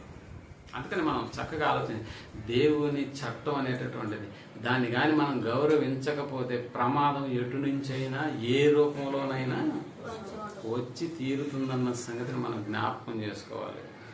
చాలా మంది అంటూ ఉంటారు, ఏం లేదులేండి పుట్టాం కాబట్టి చచ్చిపోవాలి, పుట్టుట గిట్టుట కొరకే అని అంటున్నారు, పుట్టుట గిట్టుట కొరకే అని అంటున్నారు. నిజంగా పుట్టావు సరే, గిట్టుతున్నావు, మరి చనిపోతే ఎక్కడికి వెళ్తావు, ఎక్కడికి పోతావు అని ఏమన్నా ఆలోచన చేసినారా?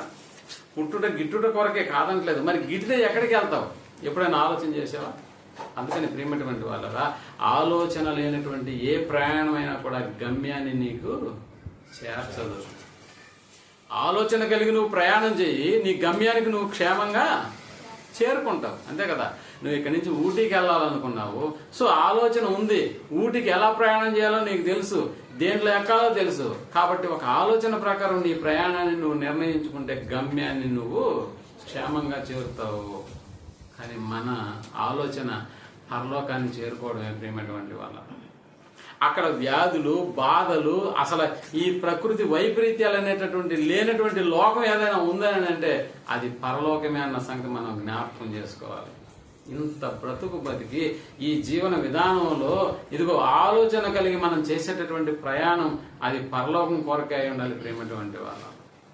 ఆ ప్రయాణంలో ఉన్నటువంటి వ్యక్తుల యొక్క జీవితాలను కూడా మనం ఆలోచన చేసినప్పుడు, ఉదాహరణకి పౌలు గారిని చూడండి. ఆయన తన జీవితంలో ఎన్నిటిని పోగొట్టుకున్నాడో మనకు బాగా తెలుసు. అంటే ఆ ప్రయాణంలో తాను చేస్తున్నదంతా, ఉన్నదంతా ఎలా ఎంచుకున్నాడో మనకు బాగా తెలుసు. ఉన్నదంతా పెంటగా ఎంచుకున్నాడు ప్రేమటువంటి వాళ్ళ. ఉన్నదంతా పెంటగా ఎంచుకున్నాడు కాబట్టి పస్తులున్నాడు, పరిచర్యలో తన జీవితాన్ని ఖర్చు పెట్టినట్టుగా లేఖనాలు మనకు వివరిస్తున్నాయి ప్రేమటువంటి వాళ్ళ.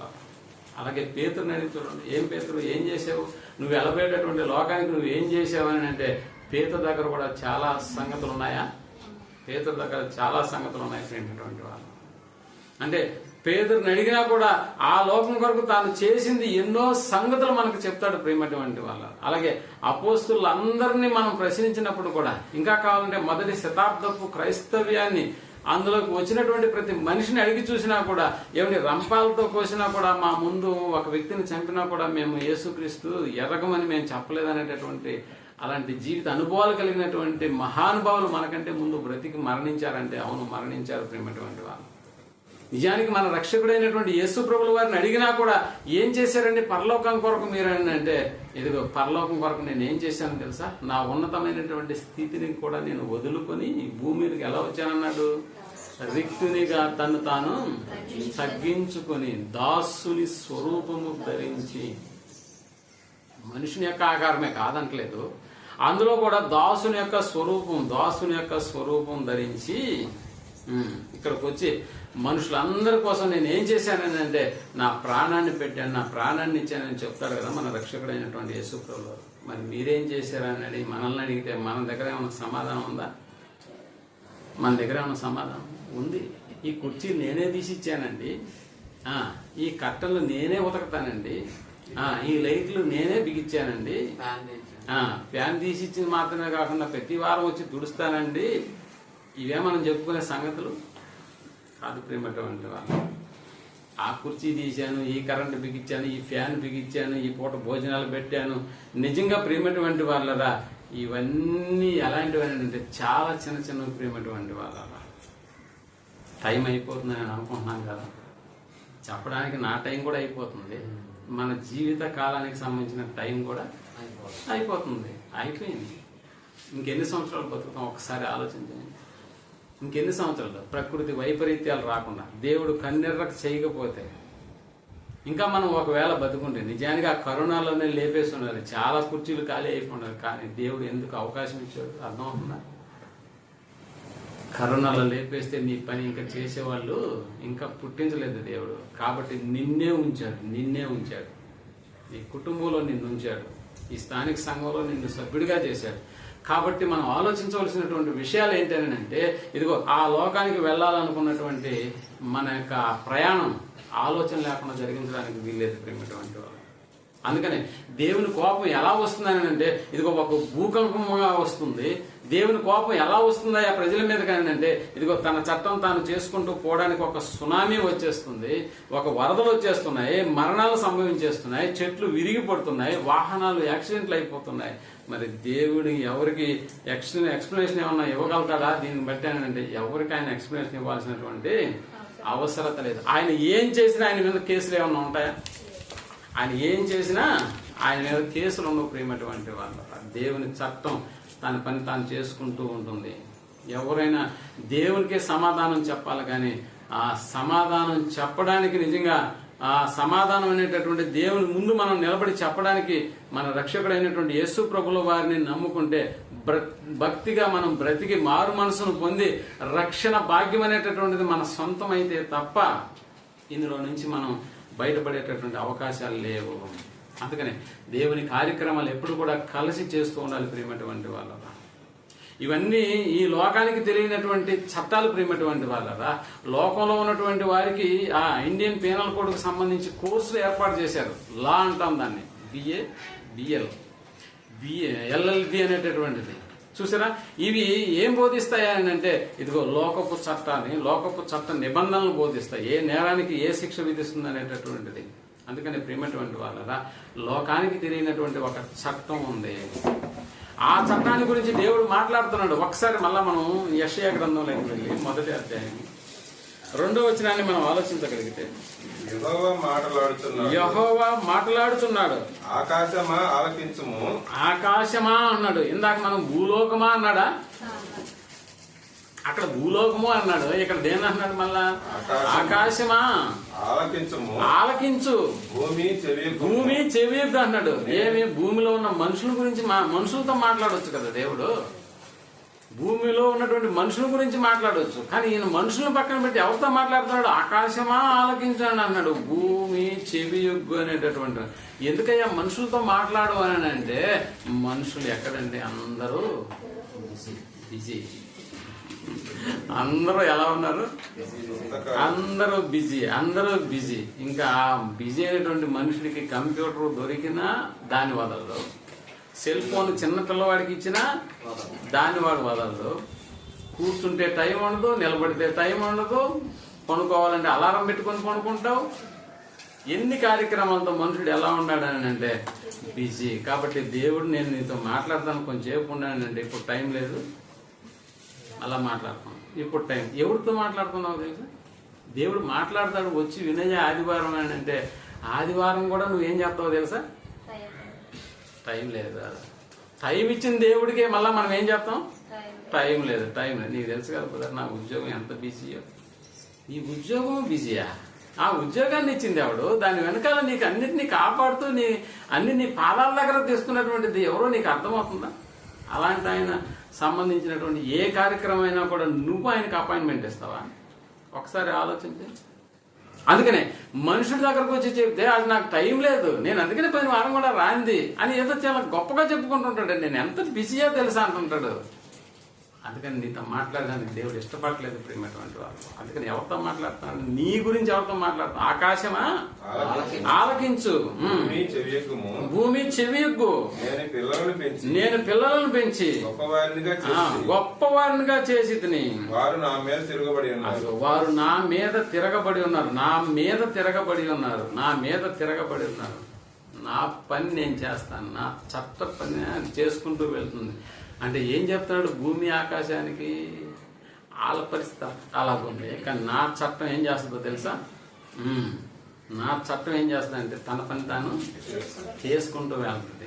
ఎప్పుడైనా కూడా భూమి పలానా ఏరియాలో కనిపించాలని ఏ న్యాయాధికారి అయినా దాన్ని శాసించాడా? రాసేసాడా?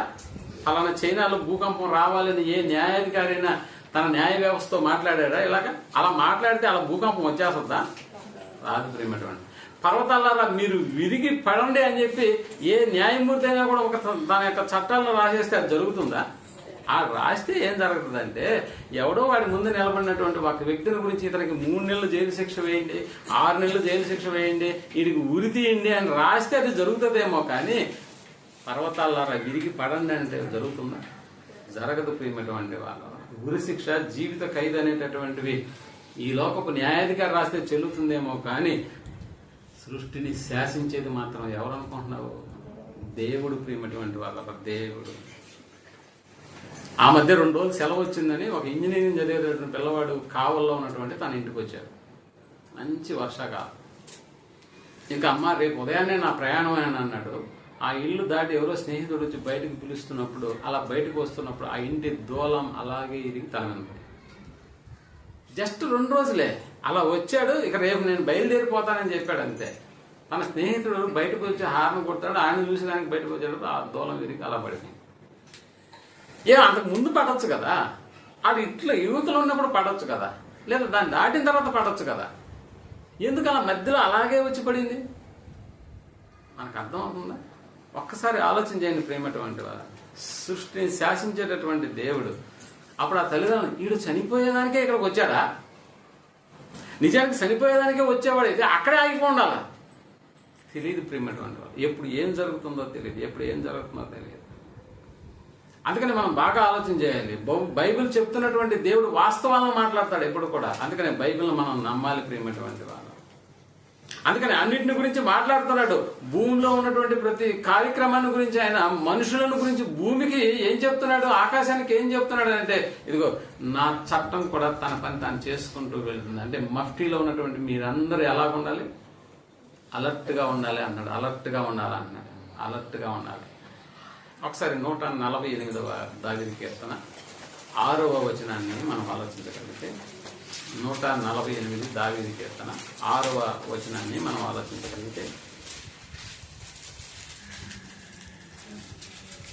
ఆయన వాటిని నిత్య స్థాయువులుగా ఏం చేశాడంట? స్థిరపరిచి ఉన్నాడు. నిత్య స్థాయువులు అంటే స్థానభ్రంశం కాకుండా నిత్య స్థాయువులుగా వాటిని స్థిరపరిచి ఉన్నాడు. ఆయన వాటికి కట్టడ నియమించాడు. ఆయన వాటికి కట్టడ, ఇదిగో మీరు ఇలాగనే ఉండాలని ఒక నియమాన్ని, ఒక చట్టాన్ని వాటికి ఏర్పాటు చేశాడు. ఆయన వాటికి కట్టడను నియమించెను. ఏదియు దానిని అతిక్రమించదు. చూడండి ఎంత క్లియర్ గా రాశాడు. ఏదియు దానిని అతిక్రమించదు. అంటే దేవుడు నియమించినటువంటి కట్టడ, వేటికైతే నియమించాడు ఆ కట్టడను ఏది కూడా దాన్ని ఏం చేయదంట? అతిక్రమించదు. అతిక్రమించదు. ఏంటవి? భూమి మీద ఉన్న మకరములారా, అగాధ జలములారా, యెహోవాను స్తుతించుడి. అగ్ని, వడగండ్లారా, హిమమా, ఆవిరి, ఆయన ఆజ్ఞను నెరవేర్చు తుఫాను అన్నాడు. చూడండి, అంటే తుఫాను కూడా ఎలా ఉందంటే రెడీగా ఉందా? దేనికోసం రెడీగా ఉంది? ఆజ్ఞ కోసం రెడీగా ఉంది. ఆజ్ఞ కోసం రెడీగా ఉంది. ఆజ్ఞను నెరవేర్చు తుఫాను. అగ్ని అన్నాడు ప్రియమైనటువంటి. అగ్ని, వడగండ్లారా, హిమమ, ఆవిరి అన్నాడు. అగ్ని గురించి మనం మాట్లాడుకోవాలి కొంచెం. ఎందుకు అని అంటే మనకు తెలుసు, ప్రపంచంలో అగ్ని వలన తగలబడినటువంటి దేశం ఏదైనా ఉందా అని అంటే బైబిల్లో సొదోమ గుమర్రా పట్టణాలు ప్రియమైనటువంటి వాళ్ళ. సొదోమ గుమర్రా పట్టణాలు అంటే దేన్ని బట్టి అక్కడ అగ్ని గంధకాలు కురిసినాయి ఒకసారి మీరు ఆలోచించండి. దేవుని చట్టాన్ని అక్కడ ఉన్నటువంటి వాళ్ళు ఏం చేశారు? విసర్జించారు. సొదోమ గొమొర్రాల మీద అగ్ని కురవలేదా? ఎలా కురిసింది అనుకుంటున్నాం అగ్ని? ఒకసారి ఆదికాండం 19వ అధ్యాయం 24వ వచనం త్వరగా తీసేయండి, టైం అయిపోతుంది. ఆదికాండం 19వ అధ్యాయం 24వ వచనాన్ని మనం ఆలోచించగలిగితే, అప్పుడు యెహోవా సొదొమ మీదను గొమొర్రా మీదను యెహోవా యొద్ద నుండి, అదిగో ఏంటంట గంధకం అంటే ఏమనుకుంటున్నావు నువ్వు? నలుగులో పూసే గంధకం కాదు ఇది, మొఖానికి రాసుకునే గంధకం, అంతకంటే కాదు. సల్ఫర్. ఎలా ఉంటుంది గంధకం అంటే? ఏంటో తెలుసా? నిప్పు వేడి అక్కడ ఉంటే చాలు దానికి అంటుకునేస్తుంది అంతే. గంధకమును, అగ్నిని, ఆకాశము, అదిగో ఆకాశము నుండి, ఆకాశము నుండి అన్నట్టు. అంటే దేవుని దగ్గర అన్నీ ఉన్నాయా? అన్నీ ఉన్నాయి. పైన అగ్ని మాత్రమే కాదు, నోవాహు గారి దినాల్లో నీళ్లు కూడా ఎక్కడి నుంచి వచ్చాయనుకుంటున్నారు? ఆకాశపు తూములు. అది చెప్పండి, ఆకాశపు తూములు. క్లౌడ్ బరస్ట్ అంటారు తెలుసా నీకు? క్లౌడ్ బరస్ట్ అంటే ఏంటో తెలుసా? ఆకాశం బద్దలైపోయింది అంతే.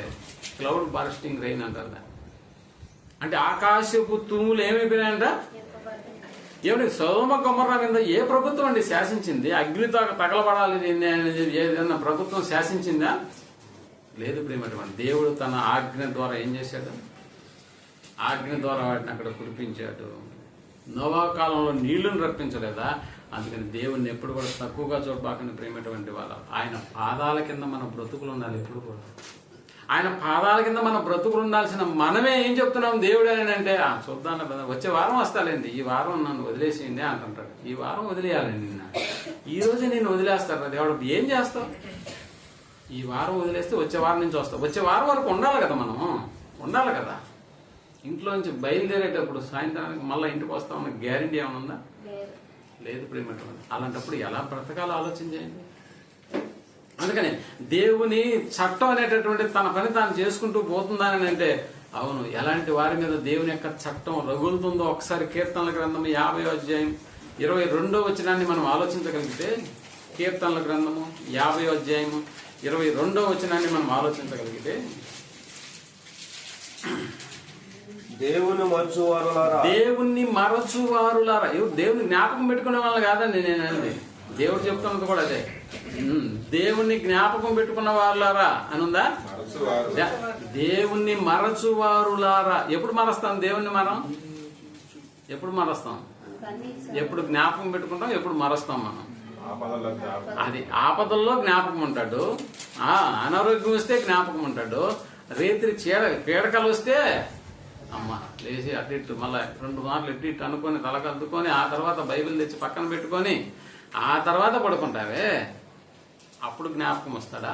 మిగతా అప్పుడు నీకు ఆయుష్ ఆరోగ్యం బాగున్నప్పుడు దేవుడు జ్ఞాపకం రాడు. అందుకనే దేవుణ్ణి మరచువారులారా, దీన్ని యోచించుకోండి, మీరు ఆలోచన చేయండి. లేని ఎడల నేను మిమ్మల్ని చీల్చివేయుదును. నేను మిమ్మల్ని ఏం చేస్తాను? ఆ పదం చూడండి, చీల్చి వేస్తానని అంటే అర్థం అవుతుందా? చీల్చి వేస్తాడా? చీల్చివేయుదును. తప్పించువాడు ఎవడును లేకపోతే, అలా చీల్చేటప్పుడు నా నుండి మిమ్మల్ని తప్పించేవాడు ఎవడూ లేడు. నా నుండి తప్పించేవాడు ఎవడు లేకపోవును. సో ఏదైనా నా చేతిలో పడితే అది చాలా క్రిటికల్ గా ఉంటుంది. ముందుగా చెప్తున్నాను, జాగ్రత్త అన్నారు దేవుడు ప్రేమటువంటి వారు. యోబు గ్రంథం 34వ అధ్యాయం 23వ వచనాన్ని మనం ఆలోచించగలిగితే, యోబు గ్రంథము 34వ అధ్యాయం 23వ వచనం, 34వ అధ్యాయము 23వ వచనాన్ని మనం ఒకడు న్యాయ విమర్శలోనికి రాకముందు, న్యాయ విమర్శ అంటే చట్ట పరిధిలో, న్యాయ విమర్శలోనికి రాకముందు బహుకాలం అతనిని విచారణ చేయుట అంత అవసరం లేదు దేవునికి. బహుకాలం వాయిదాల మీద వాయిదాలు. ఎక్కడ? భూ చట్టం, లోకంలో ఉన్నటువంటి చట్టం. ఈ నెలలో వేసింది అనుకో వాయిదా, మళ్ళీ ఎప్పుడు వేస్తారు? 6 నెలల తర్వాత వేస్తారు, అంతేనా? అంటే 6 నెలల దాకా వీళ్ళు మళ్ళీ ఆ డేట్ ఎగ్గొట్టాడు అనుకో, ఆడికి మళ్ళీ నోటీసులు వచ్చేస్తాయి, అంతేనా? కాబట్టి బహుకాలము విచారణ చేయుట, న్యాయ విమర్శలోనికి రాకముందు బహుకాలం అతన్ని విచారణ చేయుట దేవునికి అగత్యం. అంత అవసరం లేదు దేవుని దగ్గర, అగత్యం లేదు దేవునికి, అంత అగత్యం లేదు. విచారణ లేకుండానే బలవంతులను ఆయన నిర్మూలము చేయుచున్నాడు, వారి స్థానమున ఇతరులను నియమించుచున్నాడు. బహుకాలము విచారణ చేసేటటువంటి పరిస్థితి ఆయనకు అవసరం లేదు. ఈ వారం రాలేకపోయినాను ప్రభా, నిన్ను విచారణ, నాకైతే ఏదో ఒకటి చెప్తావు సమాధానం. ఏం చెప్తావు? అన్న మోషన్ అయింది వాళ్ళ ఏం అంటావు, కానీ దేవుడికి ఏం చెప్తావు? నా దగ్గర చెప్తే చెల్లుబాటు అవుతుంది, కానీ దేవుని దగ్గర ఏం చెప్తావు? అందుకనే విచారణ చేయుట దేవునికి అంత అగత్యం లేదు. ప్రేమటువంటి వాళ్ళ దేవుని మరచు వాళ్ళ జాగ్రత్త. నన్ను కానీ మరిచారా చీల్చి వేస్తాను. ఎవడన్నా వస్తాడా? ఆయన చీల్చబాకయ్యా అని అంటాడా? ఆయన ఎందుకు చీల్చావని అంటాడా? లేదు ప్రియమైనటువంటి వారు. ఒకసారి మనం కీర్తనల గ్రంథము 81వ అధ్యాయం 4వ వచనాన్ని మనం ఆలోచించాలి. కీర్తనల గ్రంథము 81వ అధ్యాయం 4వ వచనాన్ని మనం ఆలోచించాలి. అది ఇశ్రాయేలీలకు కట్టడ, యాకోబు దేవుడు నిర్ణయించిన చట్టము అన్నాడు. ప్రియమైనటువంటి వాళ్ళు, యాకోబు దేవుడు నిర్ణయించిన చట్టం అది. ఏంటి ఆ చట్టం? ధర్మశాస్త్రం. ధర్మశాస్త్రం. సామెతల గ్రంథము 29వ అధ్యాయం 18వ వచనాన్ని మనం ఆలోచించగలిగితే, దేవోక్తి లేని ఎడల, దేవోక్తి లేని ఎడల జనులు కట్టులేక తిరుగుదురు. జనులు కట్టులేక తిరుగుదురు. ధర్మశాస్త్రమును అనుసరించేవాడు ధన్యుడు. దేవోక్తి లేకుండా ఉంటే ఎలా ఉండదంట? జనులు కట్టులేక తిరుగుదురు. భూలోకంలో చట్టం ఉన్నా కూడా నేరాలకి ఏమైనా తక్కువైందా? నేరాలు జరగట్లేదా? ఘోరాలని ఒక సీరియల్ వస్తుంది, రోజు నైట్ 10:30కి ఏమో వస్తుంది అనుకుంటా. ఇప్పుడు వస్తుందో లేదో మనకు తెలియదు. పోలీస్ స్టోరీ అని ఈ మధ్య వాటికి పేర్లు మార్చి సిఐడి, సిబిఐ ఇవన్నీ వస్తుంటాయి. ఒకసారి చూడండి మీరు. ఒరే, చట్టాలున్నా కూడా ఇన్ని నేరాలు జరుగుతున్నాయి. అంటే భూలోకంలో చట్టాలున్నా కూడా నేరాలు అనేటటువంటివి జరుగుతూ ఉన్నాయా? అందుకే మనుషుడికి ఏం కావాలంటే దేవోక్తి కావాలి, దేవుని చట్టం కావాలి. ప్రేమటువంటి వాళ్ళ, దేవుని చట్టం మనిషికి అవసరమా అని అంటే అవును, దేవుని చట్టం మనిషికి అవసరము. లోక చట్టానికి నిజంగా మన దేహాలను దేవుడు కూడా ఎలా చేశాడంటే, ఇదిగో లోకంలో ఏదన్నా జరిగినప్పుడు మన దేహాలే నేర నిర్ధారణ కేంద్రాలుగా మార్చాడన్న సంగతి మనం మర్చిపోకూడదు. నేరాలు ఏదన్నా జరిగినప్పుడు మీరు చూడండి, ఈ దేహం ఎలా పనిచేస్తుంది అని అంటే నేర నిర్ధారణ కేంద్రంగా ఆ నేరస్తులను పట్టించడానికి దేహమే ఉపయోగపడుతుంది. పోలీసు వాళ్ళకి ఎలా ఉపయోగపడుతుంది? మన ఎంటుకలు ఉంటే చాలు, అంతేనా? ఆ దొంగ ఒక్క ఎంటుకున్నా చాలు. ఇన్ని ఎంటుకలు ఉన్నాయనుకున్నాం కదా, ఒక్క ఎంటుకు ఆ ప్లేస్లో ఉన్నా కూడా దాన్ని బట్టి నేరస్తుని పడతారా లేదా? ఇవన్నీ ఏలుముద్రలున్నా సరిపోతుందా? అవును, సరిపోతుంది. ఇవన్నీ లేవు అని అనుకుంటే విడిచిన బట్టలు ఉన్నా కూడా చాలు, వాటిని కోసం కుక్క తీసుకొచ్చి వాటికి వాసన చూపించేస్తారు. కానీ ప్రేమటువంటి వాళ్ళరా, దేవుని చట్టానికి ఏముంటే సరిపోతుందో తెలుసా? నీ దేహం ఉండాల్సినటువంటి అవసరం లే, నీ దేహంలో ఏలుముద్రలు అవసరం లే, నీ ఆలోచనలు, నీ తలంపులు ఎక్కడ రికార్డ్ అయిపోతున్నాయో తెలుసా? నువ్వు కూర్చుండుట, నువ్వు లేచుట, ఇవన్నీ ఎక్కడ రికార్డ్ అవుతున్నాయో నీకు అర్థమైతే ప్రేమటువంటి వాళ్ళరా, అవన్నీ దేవుని చేతిలో రికార్డింగ్లో ఉన్నాయన్న సంగతి మనం జ్ఞాపకం చేసుకున్నాం. ఎందుకంటే దేవుని చట్టం లేకపోతే ప్రజలకు ఎన్ని చట్టాలు చేసినా కూడా భయం అనేటటువంటిది ఉండదు. కాబట్టి నేరాలు చట్టం ఉన్నా కూడా జరుగుతున్నాయి కదా, మరి దేవుని భయం లేదు. దేవుని చట్టాన్ని నిజంగా మనుషుడు చేజార్చకూడదు. మనుషుడు అనుకుంటూ ఉన్నాడు, నేను పూజ చేస్తే చాలే, నేను ప్రార్థన చేస్తే చాలే, నేను కానుక ఇచ్చేస్తే చాలే అని అనుకుంటున్నాడు. ఎన్ని పాపాలు చేసినా పర్వాలేదని అనుకుంటున్నాడు ప్రేమటువంటి. అందుకనే దేవోక్తి అనేటటువంటిది మనలో ఉండాలి. దేవుని కట్టడ అనేటటువంటిది మనిషికి అవసరం. ఆ కట్టడను గురించే దేవుడు మాట్లాడుతున్నటువంటి మాట, ఆ కట్టడ, ఆ చట్టం ఏంటో ఒకసారి యాకోబు రాసిన పత్రిక 1వ అధ్యాయం 22వ వచనాన్ని మనం ఆలోచించగలిగితే ఆ చట్టాన్ని గురించి వినువారు మాత్రమై ఉండి, దేన్ని వినువారు? దాని బదులు చట్టము అన్న పదం పెట్టండి. మీరు వినువారు మాత్రమై ఉండి, చట్టాన్ని వినువారు మాత్రమై ఉండి, మిమ్మును మీరు మోసపరచుకొనకుండా వాక్య ప్రకారం ప్రవర్తించు. ఇక్కడ వాక్యం అంటే చట్టం. చట్ట ప్రకారం ఏం చేయాలా? చట్ట ప్రకారము ప్రవర్తించువారునై ఉండండి. ఎవడైనను చట్టమును వినువాడయుండి చట్ట ప్రకారము ప్రవర్తింపని వాడైతే వాడు అద్దములో తన సహజ ముఖమును చూచుకొని మనుష్యుడు పోలి ఉన్నాడు. వాడు తను చూచుకొని అవతలికి పోయి వాడు వెంటనే మరిచిపోవును కదా. అయితే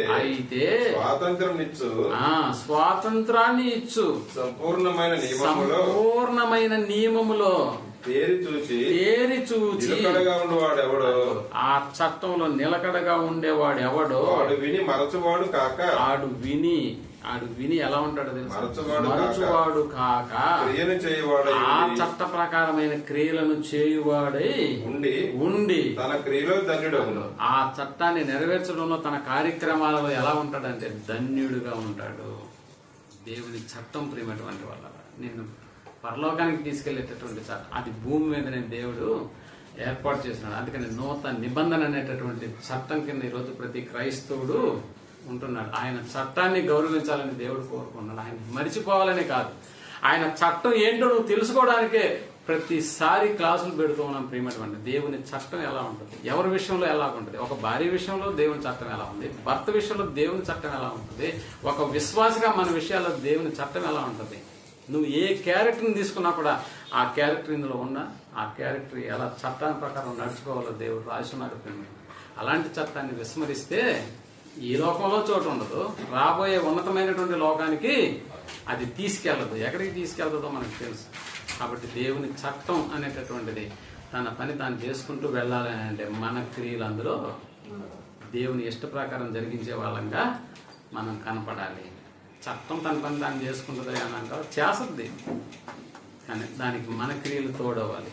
అందుకని దేవుని మరచువారంగా కాక దేవుని ఎప్పుడు జ్ఞాపకం ముందుంచుకుని ఆయన జ్ఞాపకాల్లో మనం కూడా ఉండేటట్లుగా చూసుకుని దేవుని కార్యక్రమాలను మనం నిరంతరము జరిగించేటటువంటి వాళ్ళమే అయితే రాబోయేటటువంటి ఉన్నతమైనటువంటి ఆ లోకం మనదే. ప్రియమైనటువంటి వాళ్ళు మన కోసమే ఆ లోకాన్ని దేవుడు సిద్ధపరిచాడు. కాబట్టి మనం అందరము ఆ లోకానికి వారసులమైనటువంటి విషయాలను ఇంకా రాబోయేటటువంటి అనేకమైనటువంటి వాటిని దేవుడు మనకు బోధించాలి. వాటి ప్రకారం మనం నడుచుకోవాలని కోరుకుంటూ ఈ మాటలు ముగిస్తున్నాను. ప్రార్థన చేసుకున్నాం. దయగలిగిన మాకు అనతండి, మీ ప్రేమను బట్టి మాకు అనుగ్రహించినటువంటి ఉన్నతమైనటువంటి మీ మాటను బట్టి మీ కృతజ్ఞతలు చెల్లిస్తూ మా హృదయాల్లో వాటిని ఉంచుకొని మీ చట్టాన్ని మేము గౌరవించేటటువంటి బిడ్డలుగా ఈ లోకమందు బ్రతకగలిగే భాగ్యాన్ని మాకు దయచేయమని కోరుకుంటూ ఈ ప్రార్థనను మా రక్షకుడును మీ దిగుమాడైనటువంటి యేసు ప్రభువు వారి నామంలో ప్రార్థించి వేడుకుంటున్నాము తండ్రి. ఆమేన్.